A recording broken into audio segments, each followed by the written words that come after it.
Baik, terima kasih pemirsa, Anda masih bersama kami, Damai Nusaku, dan kita akan lanjutkan lagi penanya berikutnya. Kami persilakan kepada Bapak Khotimul. Silakan Pak Khotimul. Bismillahirrahmanirrahim. Dibuka maskernya biar terdengar jelas. Assalamualaikum warahmatullahi wabarakatuh. Saya Khotimul, Jemaah Masjid Al-Kausar. Singkat saja Ustadz, saat ini sedang viral ya, seorang pemimpin yang menjadikan marah sebagai kebiasaan. Hampir setiap kunjungannya pasti ada yang menjadi sasaran kemarahan. Seperti kita tahu, seorang pemimpin adalah suri teladan bagi kita semua. Bagaimana Islam memandang hal ini? Assalamualaikum warahmatullahi wabarakatuh. Waalaikumsalam, Ustadz Solmed, silakan. Iya, ada hal-hal yang bisa diselesaikan tanpa marah. Tapi ada hal-hal yang bisa diselesaikan harus dengan marah. Sebetulnya ini pilihan ya. Contoh, dulu waktu kita kecil, zaman saya lah ya kecil, sebelum naik pitam, kata orang dulu nih naik pitam, ayah itu kalau mau marah sama anaknya cukup gini. Ya, tanpa harus bentak, cukup gini nih. Kalau bisa pakai kerlipan mata, nggak usah pakai suara, capek. Ya, capek. Tapi diginiin nggak ngerti. Modal melotot, orang sudah paham, cukup. Nggak usah pakai suara, apalagi pakai tangan. Modal gini doang nih. Hitung-hitung olahraga mata. Orang udah nunduk, cukup. Itu bapak kita dulu begitu tuh, iya Bu ya? Ingat ya, bapak ibu mungkin metode dulu sama sekarang tuh beda. Dikerlipin nggak ngerti, dipelototin nggak paham, biasanya mulai keluar suara. Masuk, masuk, cukup bilang masuk, nggak usah ditambahin embel-embel. Yang alam gaib keluar, masuk, makhluk gaib keluar, masuk, dari taman safari keluar, nggak usah, paham dia. Kalau dibilang masuk dengan cara tegas tidak bisa, mungkin rada dibentak. Saya bilang masuk, masuk gak kamu? Jadi ada tingkatannya, sesuai porsinya, sesuai kebutuhannya, sesuai kepentingan dan keperluannya. Bahkan maaf, sampai semua metode sudah tidak mampu lagi, biasanya maaf. Ayah atau ibu mulai keluar jari kepiting. Iya, yeah. Masuk, empos, ya udah masuk. Kalau kemudian harus dengan diempos baru paham empos. Bu, empos paham nggak Bu? Tapi semua ada runtutan Ustadz, ada metode.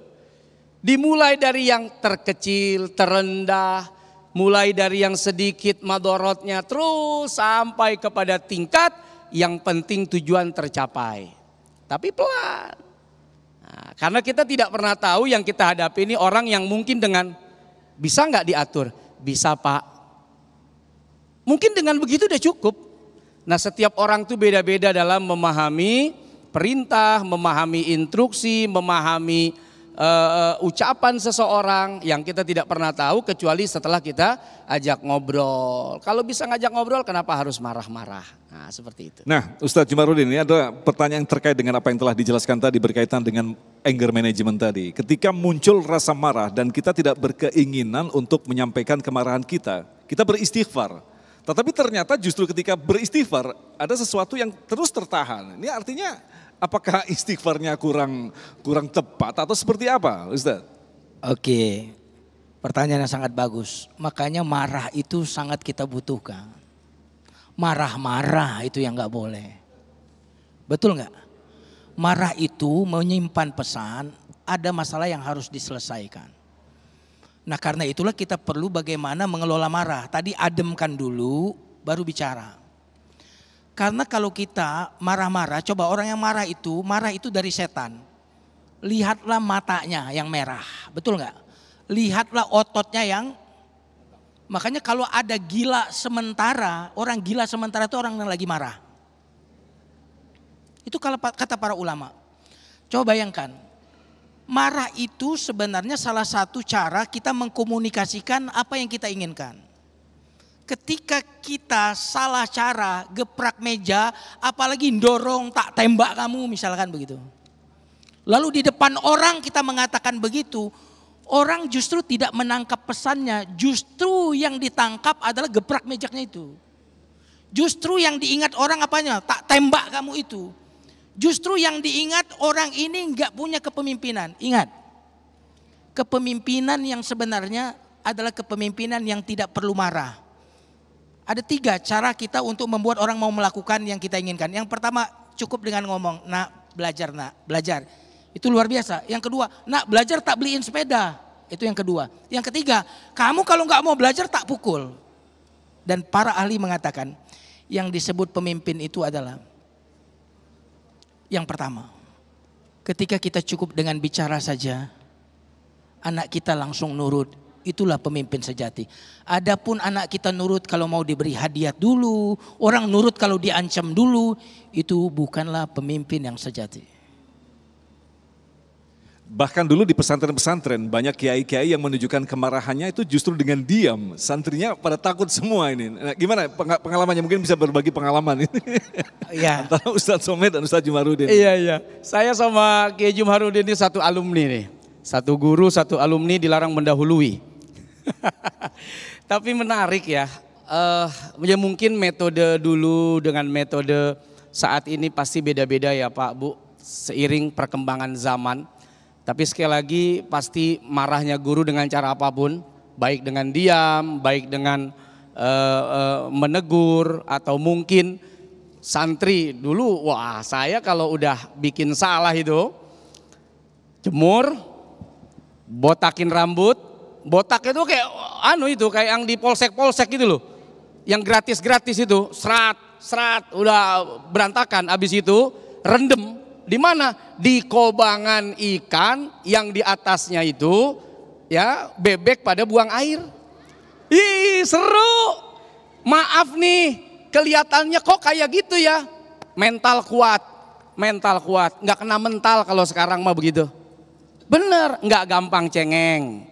Nggak gampang nangis, nggak apalagi bunuh diri, ya. Benar-benar pesantren itu sebetulnya melatih akal dan melatih mental. Jadi ibu bapak dulu orang tua saya ya, kalau saya ngadu aja, ayah saya nggak tahajud, terus dipukul sama ustadz, mana ustadznya? Disamperin, apa kata ayah saya? Pukul lagi, begitu. Benar, disamperin. Tapi bukan dimarahin, justru mesen kepada ustadznya, pukul lagi nih anak kalau emang bandel.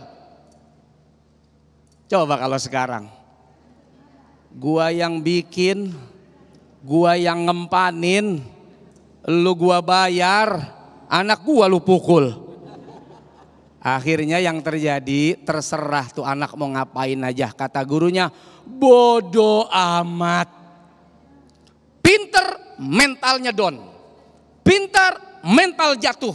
Pinter, tapi lemah. Berapa banyak orang pinter, kaya, bunuh diri lagi. Nggak kuat dibully, nggak kuat dicaci maki. Tuh bintang Korea berapa banyak lompat dari lantai sekian. Nggak kuat mentalnya.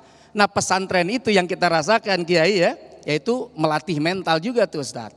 Nah, mungkin Kiai Jumarudin Oke, silakan. lebih mantap lagi ini pengalamannya karena awal-awal as-sabiqunal awwalun ini. Betul. Jadi yang menarik, kita itu dengan tentu dengan kiai kita almarhum Kiai Nur Muhammad Iskandar SQ dan ustadz-ustadz kita itu kadang-kadang dengar suaranya saja, bau minyak wangi saja itu kita udah cepet-cepet gitu. Nah inilah kepemimpinan itu. Memang ada beberapa orang yang terlalu bandel. Orang yang terlalu bandel itu nggak cukup dibisikin. Siapa yang tidak cukup dibisikin diteriakin. Nah ini bukan berarti metode pesantren itu kasar, bukan. Jadi memang ada sebagian orang yang membutuhkan untuk dikerasin. Nah itulah mengapa Mas Agung, Allah itu sangat maha penyayang. Tapi kalau Allah penyayang, mengapa dia memberikan kepada kita cobaan hidup? Yang terlalu sayang kalau dia sampai marah, itu saking keterlaluannya orang yang dimarahin itu. Luar biasa sekali. Luar Baik. biasa. Terima kasih Ustadz, kita akan lanjutkan lagi untuk menjawab pertanyaan, terutama yang sudah mengirimkan melalui Instagram. Alhamdulillah telah banyak yang kita seleksi, namun waktu kita memang sangat singkat, kita akan jawab pertanyaan-pertanyaan yang telah kita pilih. Tetap bersama kami, dan menyaksikan bersamakan oleh Sarung Wadimor, tentu sarung kita.